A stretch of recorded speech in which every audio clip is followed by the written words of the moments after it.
Bill Solt took me out to a sandbar about 100 feet offshore. Let's ease over here into the deeper water and let a current catch us here in a second. You kind of feel it, a little pull.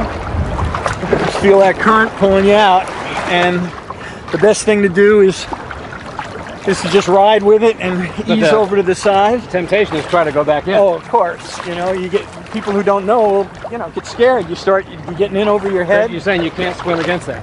Not a chance. The current's too strong. Instead, lifeguards say go with the current, even if it takes you farther out. Then start to swim to the side to get out of the rip current. In 20 to 30 seconds, you'll be in a place where it's possible to head back to shore without going up against the stiff current. Just relax. Keep your relax.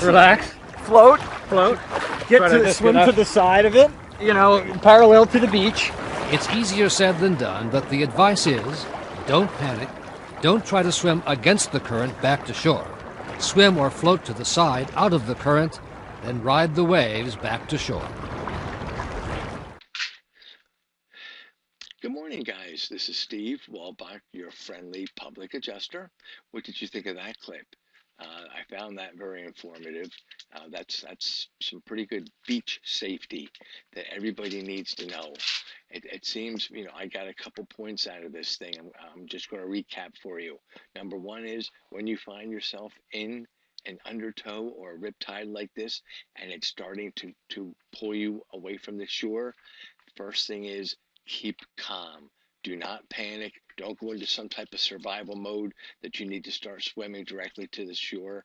You're going to tire yourself out, and it's not going to have a pretty ending. That's the last thing you do. Realize, first of all, what's happening. Okay, I'm in a riptide. It's starting to pull me out. I'm not moving super fast. I'm going out gradually, so no big deal. Plenty of time to recover. What we're going to do is, as we're going outward, just go with it. Start at some point moving to your left or to your right. You want to start moving in a direction that will be parallel to the beach, parallel to the shoreline.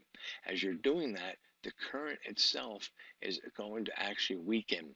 And as you continue to do this further, and you're starting to also work towards now the beach, the inland, you will find that it is less and less opposing to you, and you will be able to maneuver your way back in safely.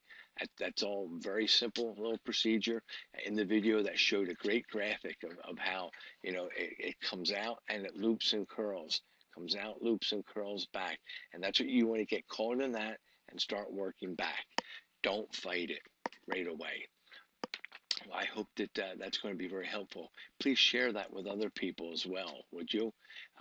You know, as a public adjuster, I want to bring information to you, normally to help you be safe in your home, but just to be safe also in general. I've got no problem. That is, if we can help each other, that is a great thing to do. We should strive to do that more often.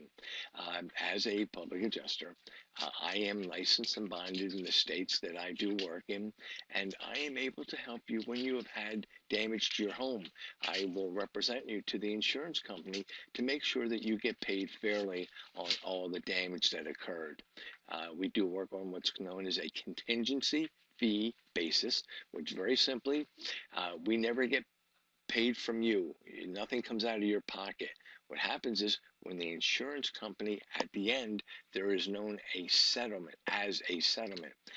In the settlement process, the insurance company will generate a check, will cut that and send that out. We then get a fee from that check. So there is where we are compensated for our efforts and, you know, for the reward that we deserve for getting you a decent settlement. Now, if we are not successful and do not get you any funds, then you owe us absolutely nothing.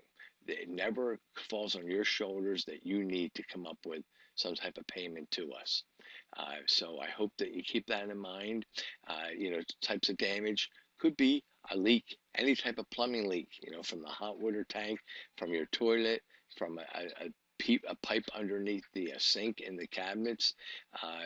You could have the tub that overflows. You know, we had a little kid up there playing around and he clogs up the tub when it was supposed to stop, turn the water off, and it flows over onto the floor, and then you got a big wet spot on your ceiling in the living room. That's not a fun thing. So please give me a contact. I'm I will help you to remedy any of these issues.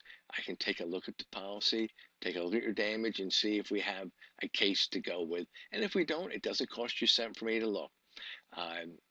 We can come in and take a look at that. My contact information you will see at the end of this clip. But if you would you give me a thumbs up that you like this? Please share this with others. Let them know about this Riptide and how they can save lives here. Please subscribe to my page if you haven't already. I really appreciate the support when people are subscribing, and then you'll know when I do another video that you can check that one out. I really appreciate you watching. Guys, watch and learn. God bless you.